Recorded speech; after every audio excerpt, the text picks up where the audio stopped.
Hi, Housing Task Force.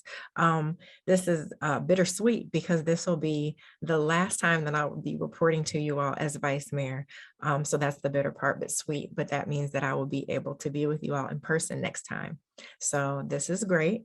So just some recaps on what happened in September. The first meeting in September, not too many things took place as it related to housing, more or less just set us up to have a public hearing on 333 Alcott, which is what took place at our September 20th meeting.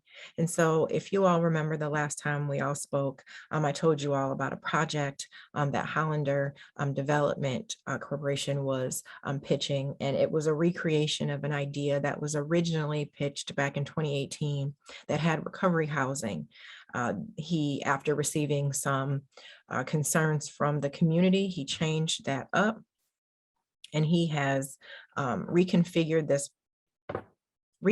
this plan. And in order to get this plan executed, one thing that would have to happen is the zoning would need to be changed.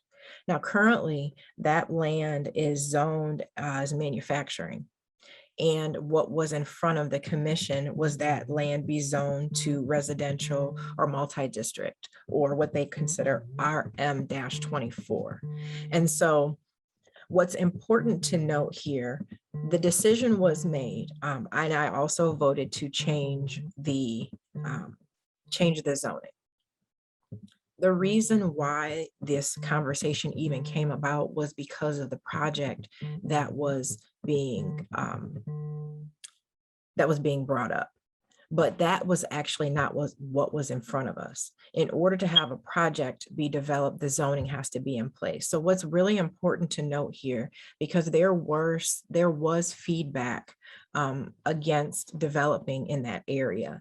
And it's important to take note that there are some community members that have concerns around flooding in that area. And so that's not to be taken lightly. And so I just wanted it to be very clear that what was in front of us was zoning. And so I do not believe that area should be zoned for manufacturing. I do believe it should be residential. What type of project should go on that is still up for the community to decide. What is being presented is something by Hollander Development Company that has a mixed income development. There will be units that will be available at income points that are affordable for the neighborhood. There are some units that are going to be available that are affordable for the area median income that includes the county. And so just to take note, the average income of residents in the Edison neighborhood is about $25,000. So it's important to take note of that and to remember those things as you hear about the developments that are going to be coming into those areas, and whether or not they are affordable for the residents who actually live there. So that concludes that with what happened there. And so the next thing I want to touch on is the encampment. So by the time you all watch this, it will be the following week. And many of you were aware that the encampment was set to be shut down as of the 29th of September. Reason being is it's not safe. The land that the original encampment, which was on Mill Street, was brownfield land. This current encampment on Ampersea is also brownfield land. It was never a safe place to be. It was never ideal.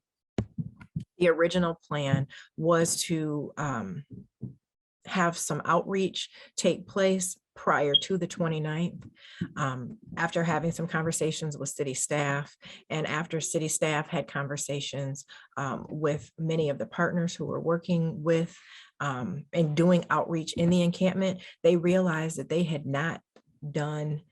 weren't satisfied with the efforts that they had made and felt like they could do a much better job coordinating with all of the organizations and people who have really been on the ground to really give an effort to try to place people as much as possible, knowing that we don't have adequate housing in our community for everyone. And so instead of enforcing a hard deadline of 5 o'clock, there's plans that have been made to again, have an effort in rounding up about 20 different organizations and going out there and really hitting it hard with trying to get people placed with all sorts of services, everything you can think of, to try to get people placed in housing that chooses to be placed there. And so it's a dynamic situation. Things will change, and as they change, I will communicate that out to you. I will make sure that Toby knows so that she can share that out with you all, and keep you all up to speed on what's happening in real time with the encampment. And so some of the things to think about, because as I mentioned, as a lot of you know, because a lot of you have been on the groundwork, been out here, built relationships, that we don't have adequate housing. We do know that there are some amazing projects in the works that are taking place to try to create housing for people. There's tiny homes, there's the Lodge House, there's recovery houses that are coming up. There are a lot of people that are doing great things, but it's not there quite yet. So what do we do in the meantime? Some things to consider are, outdoor space. Everyone is not going to go indoors for a plethora of reasons. And so how do we work together as a community to not recreate what just happened, and acknowledge that there may be spaces where there will be, maybe 3 or 4 tents? How do we create space instead of recreating another encampment? How do we all municipalities get together and have the same shared understanding while we're trying to create more permanent outdoor space and more permanent housing? Another piece to consider is housing first, right? So for those of you who aren't familiar or may have just heard that term, housing first means you house people first, and then you deal with whatever issues they may have, whatever mental health, substance abuse, lack of employment. You deal with that once you get them housing. There has been enough studies and reports to show that it is much cheaper to house people and to get them help than it is to continue to pay for what it takes for people to go through the revolving door and to be outside.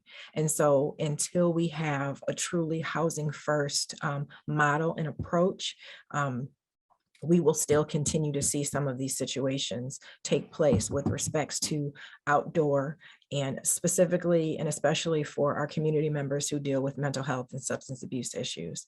And there are many cases where housing first has been the norm, many cases where housing first has worked. There are many models, such as out in Seattle, Washington, that we could recreate here in this community. But again, I just wanted to put that on your minds as we're thinking about the many strategies and many ways that we still need to work together to make sure our housing is healthy in the county and city of Kalamazoo. So I think that is all I have for you all for today. I thank you all for your advocacy. Oh, before I forget, I want to say I don't have any updates on the brownfield from the last time with respects to that project that is looking forward on the River Caddis project. But speaking of boards, what I do want to say and what I do want to encourage all of you at Isaac is, as we have wonderful advocates and who are becoming more and more educated every day, to fill those seats on the county and on the city and on the various municipalities, to not only watch the meetings as they're taking place, but actually be in the spaces to make those decisions. And as we advocate and as we call in for comments, and as we have people in Isaac that are, seeking in public office, also we can have people in these seats and in these boards like the Brownfield, boards like the Civil Rights Board, like the Zoning Board, like the Planning Commission. And it's not limited to that. I know the city has over 20 boards that you could sit on and be appointed to, with various terms and various levels of knowledge. But all of this is important if we're going to see the transformations that we like to see, that we fight for all the time in this community. Some other news that I wanted to share with you all that I think is quite exciting. So the Kalamazoo County Public Housing Commission had 2 openings, and I was selected for one of those openings. My term begins, my first meeting is in October, and my term is through February 28th of 2024. I am excited. I can't wait to continue on the work of housing in this new space. Myself and also Gwendolyn Hooker was selected. And so I'm just really excited to just continue to do the work in a different space. My lens has always been for the entire county, so it's perfect. So thank you all for your support. And of course, I will have more to share with you all about the Public Housing Commission in the upcoming months and weeks.